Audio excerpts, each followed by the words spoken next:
Cumhurbaşkanlığı açıklaması erken oldu, biraz daha sabretseydi diyenler var. Bununla ilgili ne dersiniz? Hiç katılmadığımı ifade edeyim. Çünkü bu okuma Erdoğan'ı ve otoriterleşen bir yönetimi doğru okumamaktan kaynaklı. Siz ne yaparsanız yapın.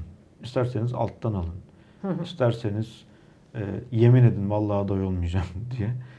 Bir şey değişmeyecek. Çünkü ölçümler de görüyor ki toplumsal karşılığı yüksek. Ve şunu da görüyor ki sonraki kuşak geliyor ve rekabet edemeyeceğini görüyor. Bu tehdit iktidarına dair demokrasi yoluyla bir değişme tehdidi ortada durduğu sürece hükümetin atacağı adımlar belliydi. Bağırmadan konuşsaydı, miting yapmasaydı, sadece İBB'ye konsantre hiçbir şey değişmeyecekti. Toplumsal karşılığı bu düzeyde güçlü olduğu sürece mevcut yönetimin karşısındaki risk olarak duracaktı ve başına bugün ne geldiyse o gelecekti açıkçası. Bu tehdidin tırnak içerisinde, bu riskin ne zamandan beri farkında peki sizce? Hem Sayın Erdoğan hem iktidar. Türkiye'de veriye dayalı siyasal karar alma kültürünü kabul etmek gerekiyor ki başlatan ve oturtan Erdoğan. Üstelik bu zannedildiği gibi iktidar olduktan sonra değil. Ta Refah Partisi İl Başkanlığı'ndan bu yana her kararını ölçüme dayalı veriyordur diyemeyiz ama her kararında ölçümlerin bir izi, etkisi mutlaka ki vardır. Yani bilimsel bir metodolojiyi aslında önemsiyor. Onu söylemek Hatta lazım. Çok uzun süre bunu muhalefet adına bir öz eleştiri açısından da söylüyorum. Uzun süre gerici parti olarak tanımlanan parti en ilerici yöntemleri kullanıyordu. İlerici olarak tanımlanan parti en eski yöntemlerle ilerliyordu. İlk günden beri farkında çünkü çok sık ölçüm yapıyorlar ve bizim ölçümlere göre Eylül 2019'dan bu yana Sayın İmamoğlu aralıksız Erdoğan'ın önünde. Elbette ki her seçim ölçümle aynı sonuçlanmayabilir. Zamanla değişebiliyor. Bunun en güçlü örneği 2023. Öyle sonuçlar bulduk ki defalarca kez ekrana bakıp bu iş bitti dedim ama sona doğru değişti. Sona doğru Erdoğan'ın hamleleri, kampanya hataları başka bir sonuç yarattı. Sayın İmamoğlu'nun risk yarattığının hükümet çok uzun süredir farkında. Çok uzun süredir de ne yapsa geçemediğinin farkında. O nedenle tekrar ediyorum, Sayın İmamoğlu ne yaparsa yapsın iktidarın tutumu değişmeyecekti. Çünkü iktidarı elinden alma ihtimali vardı. Kaçak dövüşmüyordu, açıktan düelloya davet ediyordu. Başından beri aslında Ekrem İmamoğlu riskinin farkındaydı diyebilir miyiz o halde? Net. Ve bu farkındalık hiç değişmedi çünkü yaptığı bütün ölçümlerde durum ortadaydı. Mesela bakın İstanbul'da dikkat ederseniz karşısına koydukları aday ikinci seçimde kendi kuşağından bir adaydı İmamoğlu'nun. Ama buna rağmen yenemedi, alamadı. Şimdi Sayın İmamoğlu'nun 2019'da adaylaşması sürecinin birebir içindeydim ben. O dönem İstanbul İl Başkanlığı'nda Sayın Canan Kaftancıoğlu bir masa kurmuştu onun tarifiyle ve farklı disiplinlerden gelen hepsi birbirinden saygın, birbirinden birikimli uzmanlar vardı.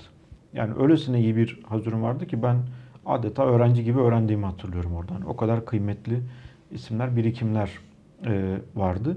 Bir profil analizi oluşturdu. Toplum, belediyeci olarak isimlerden öte nasıl bir profil görmek istiyor diye. O profil analiziyle Sayın İmamoğlu tam örtüşüyordu.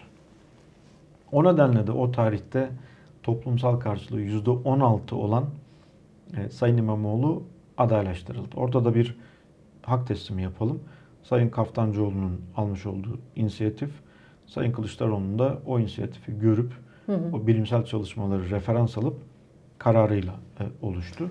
İstanbullu seçmen aslında isme değil profile oy verdi başlangıçta ve o profilde ne istiyordu, ne arıyordu? Zannedildiği gibi ünlü olmanın bir etkisinin olmadığını gördük. Sürekli bir ünlü arayışı var ya, şu biliniyor, bu biliniyor. Oradaki strateji şuydu. Kardeşim zaten CHP'nin adayı bir hafta sonra bilinir hale gelecek. Dolayısıyla ünlü arayışına gerek yok. Ve dönüp baktık toplumunda pek umurunda değil. Ama şunu önemsiyordu. Yerel yönetim deneyiminin olmasını çok önemsiyordu. Bir başarı hikayesi olmasını çok önemsiyordu. Hele de yerel yönetimde bir başarı hikayesi olmasını çok önemsiyordu. inançlı bir aday istemiyordu mesela. Muhafazakar bir aday istemiyordu. Yani inançlı belki yanlış oldu. Muhafazakar bir aday istemiyordu. Ama bütün inançlara saygılı bir adayı %95-96 düzeyinde istiyordu. Çok güzel. İyi eğitimli biri olsun istiyordu. Orta yaşlı biri olsun istiyordu. Bugün hala aday. Hala bir kampanya ofisi var. Ve muhalefet topyekün onun adaylığı için çaba harcıyor. Ve ısrar ediyor. Ve koşulsuz da etmek durumunda. Bir kere buradan taviz verilirse, bir kere adayın kim olacağına toplum, seçmen desteği değil de iktidar kanadı karar verirse onun bir daha geri dönüşü olmayacak açıkçası. Bunun bir kere olması yeterli. Ondan sonrası zaten bir kere bile geri adım atılırsa bu konuda ondan sonra Türkiye'de seçimle iktidarın değişmesi maalesef dilek ve temenniden ibarettir. Türkiye'de artık bir rejim değişikliği oldu. Bu basbayağı artık rekabetçi otoriterlikten çıkıp seçimle iktidar değişme şansının sona erdiği bir yönetime, bir rejime doğru gidiyoruz diyenler var. Siz hangi taraftasınız? Gidiyoruz kısmına katılıyorum ama şu notu da düşmek zorundayım. Dünyada başka coğrafyalarda da bu yönde gidenler var. Ama hiçbirinde Türkiye'deki kadar güçlü muhalefet yok. Türkiye'deki kadar örgütlü bir muhalefet yok. Buna sevinebiliriz yani. Net sevinmeliyiz ve sımsıkı sarılmalıyız. Hatta bugün hani program başında konuştuğumuz CHP'nin başına gelenler meselesi de biraz da bu yüzden. Çünkü diğer ülkelerden farklı olarak şu var. Türkiye'de muhalefet kurumsal. Kişilere bağlı değil. Tek başına. Kişiler tamamlayıcı ama merkezde kurum var. Konu CHP'nin konusu değil. Konu Türkiye'de çok partili hayat devam edecek mi etmeyecek mi konusudur. Peki Türkiye Rusyalaşıyor mu? Türkiye, Kazakistan, Türkmenistan, Azerbaycan gibi yani bir kişinin 30-40 yıl boyunca yönettiği sonrasında da genellikle ailesinden varsa oğluna yönetimi devrettiği bir ülke mi oluyor sorusu çok soruluyor bu dönemlerde. Sizce böyle bir risk var mı? Türkiye Azerbaycanlaşıyor mu? Olamaz. Gerekçelerimi sıralayayım. Çünkü o toplumlarda maalesef ki Türkiye gibi 100 yılı aşkın bir süredir bir demokrasi deneyimi yok.